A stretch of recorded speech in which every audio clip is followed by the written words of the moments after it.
님의 말씀은 신명기 17장 14절에서 20절까지인데 우리 다 같이 천천히 한 목소리로 다 같이 읽겠습니다.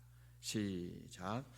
내가 내 하나님 여호와께서 내게 주시는 땅에 이르러 그 땅을 차지하고 거주할 때에 만일 우리도 우리 주위의 모든 민족들 같이 우리 위에 왕을 세워야겠다는 생각이 나거든 반드시 내 하나님 여호와께서 택하신 자를 내 위에 왕으로 세울 것이며 내 위에 왕을 세우려면 내 형제 중에서 한 사람을 할 것이요 내 형제 아닌 타국인을 내 위에 세우지 말 것이며 그는 병마를 많이 두지 말 것이요 병마를 많이 얻으려고 그 백성을 애굽으로 돌아가게 하지 말 것이니 이는 여호와께서 너희에게 이르시기를 너희가 이후에는 그 길로 다시 돌아가지 말 것이라 하였으므며 그에게 아내를 많이 두어 그의 마음이 미혹되게 하지 말 것이며 자기를 위하여 은금을 많이 쌓지 말 것이니라. 그가 왕위에 오르거든 이 율법서의 등사본을 레위 사람 제사장 앞에서 책에 기록하여 평생에 자기 옆에 두고 읽고 그의 하나님 여호와 경외하기를 배우며 이 율법의 모든 말과 이 규례를 지켜 행할 것이라. 그리하면 그의 마음이 그의 형제 위에 교만하지 아니하고 이 명령에서 떠나 좌로나 우로나 치우치지 아니하리니 이스라엘 중에서 그와 그의 자손이 왕위에 있는 날이 장구하리라. 아멘. 오늘도 하나님 앞에 있는 여러분 모두에게 하나님의 크신 은혜를 베푸셔서 10월 한 달의 삶을 잘 마무리하며 살아갈 수 있기를 주님의 이름으로 축복합니다. 이제 가나안 땅에 들어가는 이스라엘 백성들은 하나님의 다스림을 받는 사람들이잖아요.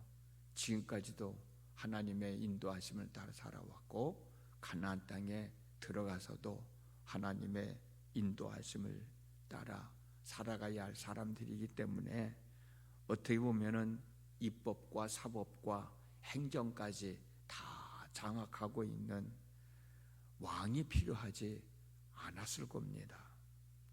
그런데 오늘 본문은 보면 이스라엘 백성들이 왕을 세우려 할 때는 어떤 사람을 왕으로 세워야 하고 또 왕이 돼서는 안 될 사람이 누구 있고 또 왕이 돼서는 어떤 일을 해야 되고 어떤 일을 해서는 안 된다고 하는 이야기를 설명해 주고 있습니다.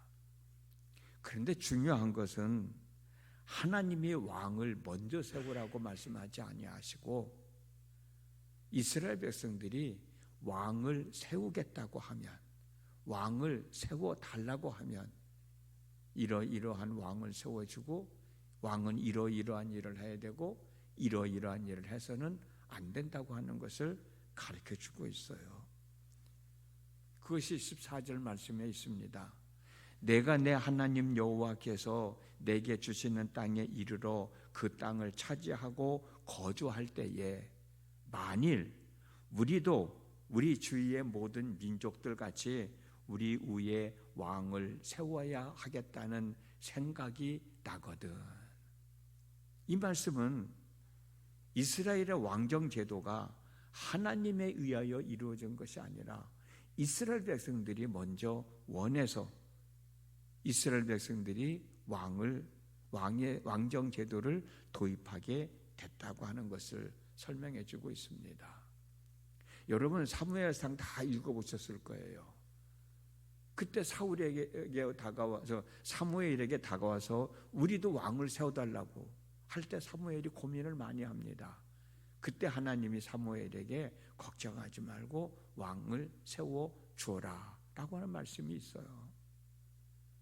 이스라엘의 왕정 제도는 하나님이 먼저 세우라고 말씀하신 것이 아니고 이스라엘 백성들이 요구해서 하나님이 허락해 주신 거란 말이죠. 오늘 본문의 말씀도 같은 내용의 말씀인 거예요. 그러면 이스라엘의 왕은 누가 되어야 하느냐? 그 답이 본문 15절에 있어요. 반드시 내 하나님 여호와께서 택하신 자를 내 위에 왕으로 세울 것이며, 내 위에 왕을 세우려면 내 형제 중에서 한 사람을 할 것이요 내 형제 아닌 타국인을 내 위에 세우지 말 것이며 라고 하는 말씀이 있어요. 여기서 반드시라고 하는 말씀이에요. 꼭 그렇게 해야 된다는 얘기잖아요. 이스라엘 왕은 하나님이 택하신 사람이어야 돼요. 반드시 하나님이 택하신 사람이 이스라엘 왕이 되어야 된다고 하거든요. 이 말씀의 의미는 뭘까요? 하나님은 이스라엘 백성들의 왕이 될 사람의 두 가지 조건이 충족되어져야 한다고 하는데, 첫 번째 조건은 하나님이 택하신 사람이어야 된다는 거예요. 하나님이 택하신 사람이 이스라엘 백성들의 왕이 되어져야 한다는 말씀의 뜻은, 이스라엘 백성들의 마음에 맞는 사람을 왕으로 세우는 것이 아니라 하나님의 뜻에 합당한 사람이 이스라엘 백성들의 왕이 되어야 한다는 말씀이에요. 이 말씀은 곧 이스라엘 백성들의 진정한 왕은 하나님이시고, 이스라엘 백성들이 원해서 세워진 이스라엘의 왕이 된 사람은 하나님의 대리자라고 하는 거예요. 비록 하나님은 이스라엘 백성들이 요구하는 왕을 세워주셨지만, 그래도 너희들을 주관하는 사람은, 신은 바로 나다. 너희들의 삶을 주관하는 이는 왕이 아닌 바로 나 여호와 하나님이다 라고 하는 사실을 분명하게 가르쳐주고 있는 내용이고, 두 번째 조건은 이스라엘 지파 중에서 속한 사람이어야 된다고 하는 거예요. 이스라엘 사람이어야 된다고 하는 거예요. 이것은 곧 여호와 하나님에 대한 온전한 신앙 교육을 받고 여호와 하나님에 대한 신앙을 갖춘 사람이 되어야 한다. 그렇잖아요. 이스라엘 백성들은 누구의 자녀예요? 하나님의 자녀이잖아요. 하나님의 자녀인데 타국에 아니면 이스라엘 백성 이외에 이방인들이 이스라엘 백성들을 다스릴 수는 없잖아요. 그래서 하나님은 내 백성들은 내 백성 중에서 세워져야 된다고 하는 것이고, 비록 그들에게 왕이 세워져 있지만 그래도 이스라엘 백성들을 다스리는 이는 여호와 하나님이라고 하는 사실을 분명하게 얘기해 주고 있는 겁니다. 그리고 이스라엘 왕이 된 후에 왕이 해서는 안 될 일들이 있어요. 그것이 첫 번째가 군사력을 크게 확장시키면 안 된다는 거예요. 16절 말씀입니다. 그는 병마를 많이 두지 말 것이요 병마를 많이 얻으려고 그 백성을 애굽으로 돌아가게 하지 말 것이니, 이는 여호와께서 너희에게 이르시기를 너희가 이후에는 그 길로 다시 돌아가지 말 것이라 하신 말씀 그대로 이스라엘 백성들은 말을 많이 듣지 말고, 그리고 이스라엘 백성들이 하나님은 애굽으로 돌아가는 것을 원치 않으시는 거예요. 왕이 됐으면 국가를 지키기 위해서 군사를 강화시켜야 될 터인데 하나님은 말을 많이 듣지 말라는 거예요. 군사력을 강화시키지 말라는 거예요. 이 말씀의 의미는 뭘까?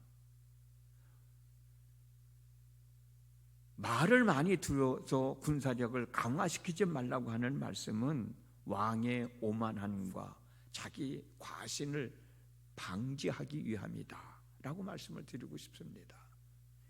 아까도 말씀드렸듯이 이스라엘의 왕은 하나님의 대리자인데, 하나님의 대리자가 말을 많이 소유하고 강한 군사력을 소유하면 안 되잖아요. 스스로 교만해지잖아요. 그리고 아까도 말씀드렸듯이 좋은 말을 구하려고 자꾸 사람들을 애굽 땅에 보내면 애굽에 많은 영향을 받게 되잖아요. 자연스럽게 애굽을 왔다 갔다 하다 보면 애굽의 각종 타락한 문화와 종교를 접하게 될 터인데, 하나님은 그것을 원하지 않는 거예요. 그래서 왕이 된 사람은 말을 많이 두어 왕권을 강화할, 군사력을 강화할 필요도 없고, 군사력을 강화하겠다고 말을 얻으려고 애굽 땅에 다니는 것도 하나님은 원치 않으신 거예요. 그래서 말을 많이 두지 말라고 말씀하신 거예요. 그리고 두 번째로는 왕은 아내를 많이 두어서는 안 된다는 거예요. 다른 민족들의 왕은 왕권을 강화시키기 위해서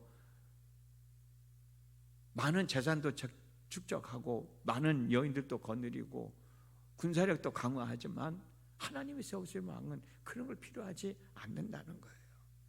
왜 아내를 많이 두어서는 안 되느냐? 17절 말씀을 보면 그에게 아내를 많이 두어 그의 마음이 미혹되게 하지 말 것이라. 왕이 많은 후궁을 거느리는 것은 국가를 다스리고 백성들을 보살피기보다는 개인의 향락에 더 몰두한다는 것을 의미하는 거예요. 그래서 하나님은 왕이 되어도 많은 여인들을 거느리지 못하게 하셨다는 거고, 세 번째로는 자기 자신을 위하여 재물을 축적하지 말라고 말씀하셨어요.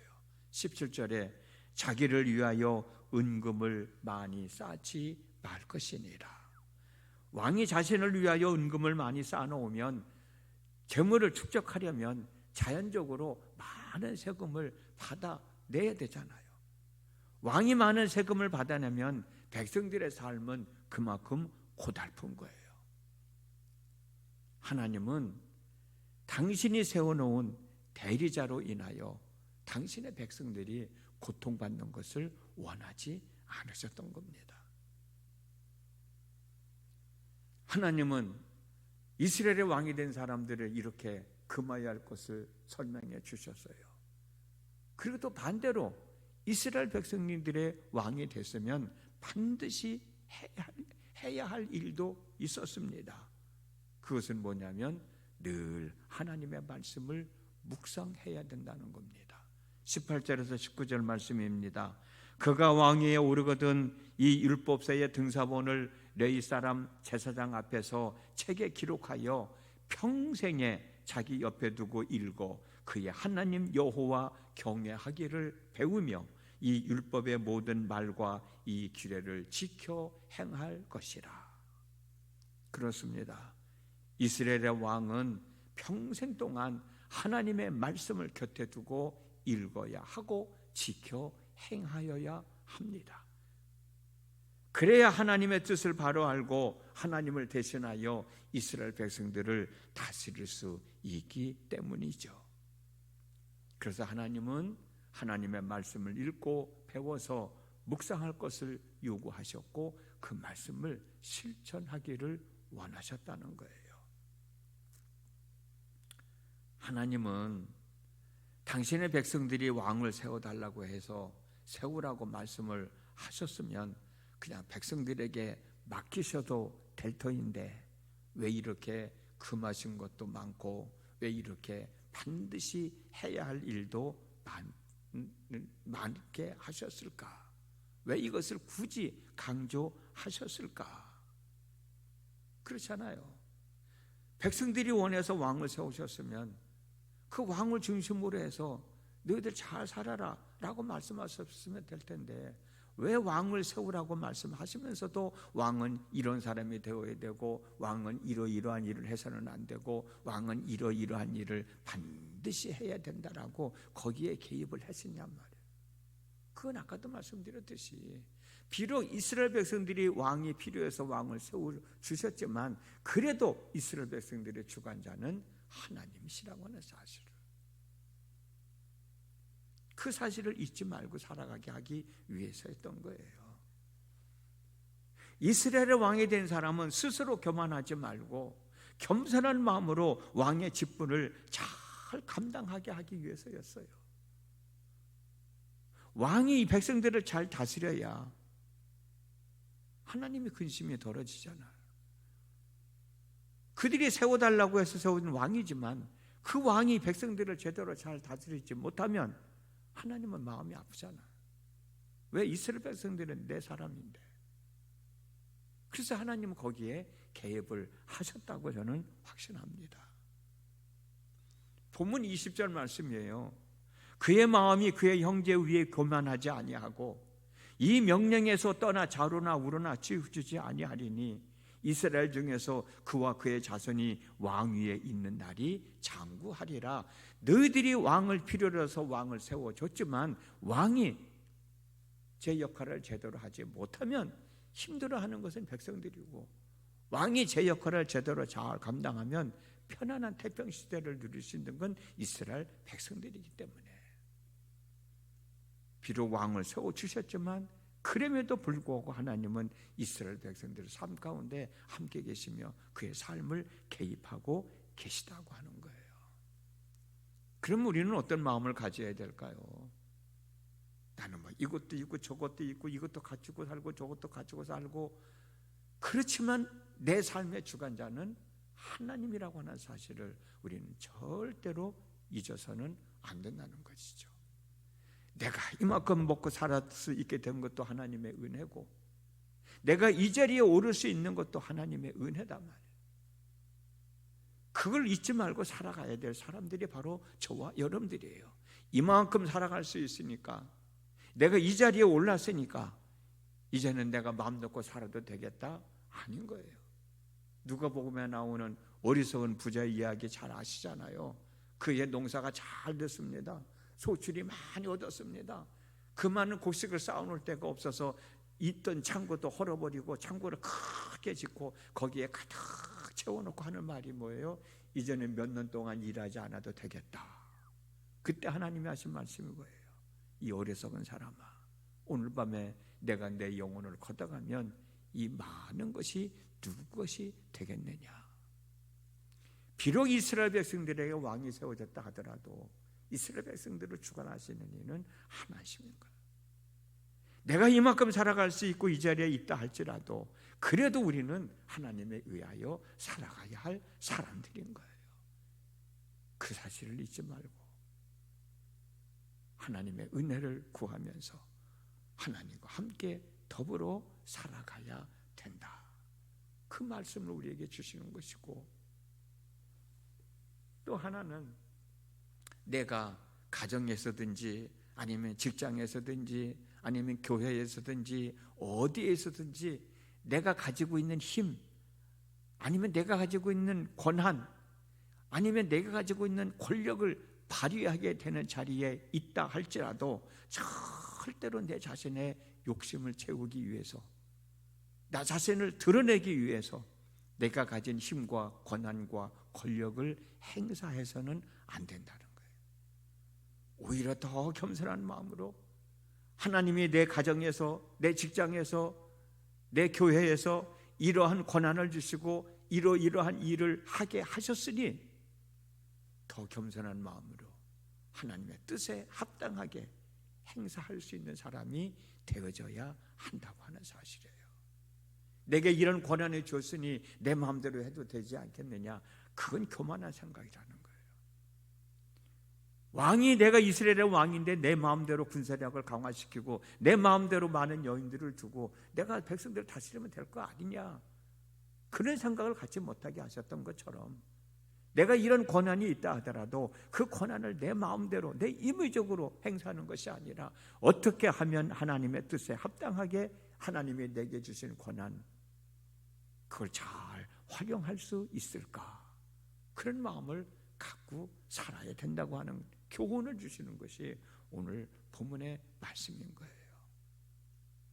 내가 어떤 자리에 있다 하더라도 그 자리에, 그 위치에 맞게 자리에서 사람들을 보살필 수 있는 마음이 있어야 되고, 내가 그런 자리에 있다 할지라도 그래도 나는 하나님의 은혜가 있어야 된다.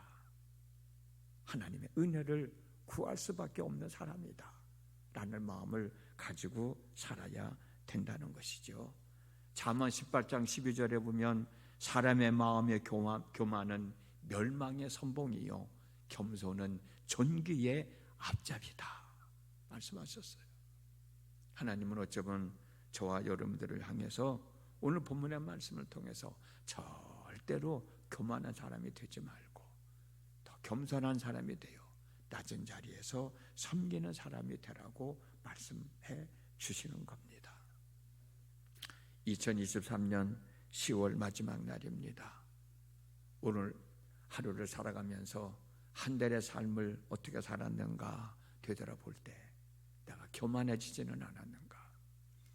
내가 하나님 없이도 이만큼 살았으니 이제는 하나님 없이도 살아갈 수 있지 않겠는가? 라는 마음을 갖지 않았었는지 한번 좀 되돌아보면서 더 겸손한 마음으로, 온유한 마음으로, 진실된 마음으로 하나님의 은혜를 사모하시고 우리에게 주어지는 새로운 11월 달도 더 귀하게 복되게 살아가는 저와 여러분의 삶이 되어졌으면 좋겠습니다. 기도합니다.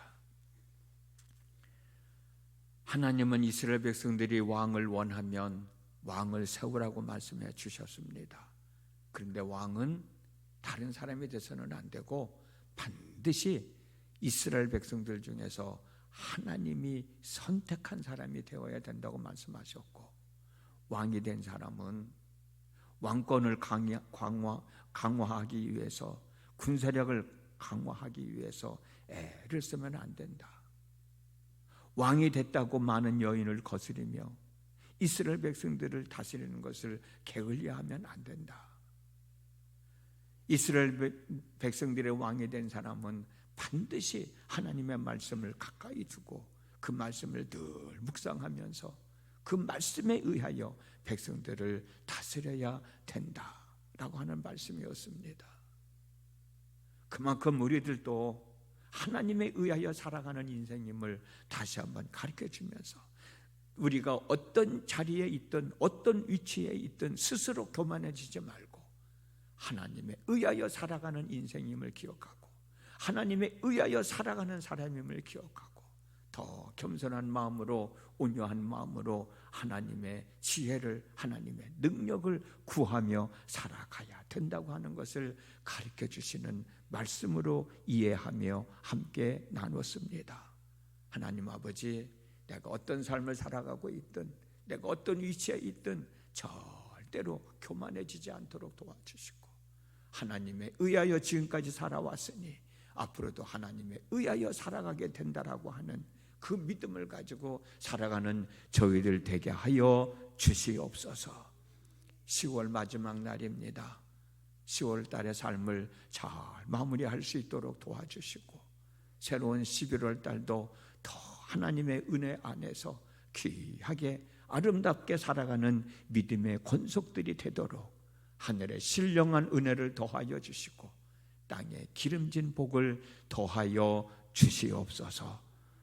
오늘 이 시간에도 하나님 앞에서 기도할 때 중언부언하지 않게 하시고 내 곁에 계신 하나님을 바라보면서 그 하나님께 내 마음을 열고 입술을 열고 고백하는 믿음의 권속들 되게 하여 주시옵시고 하나님 들으시고 응답해 주셔서 하나님의 사람으로 더 귀하게 살도록 인도하여 주시옵소서. 예수님의 이름으로 기도드렸습니다. 아멘.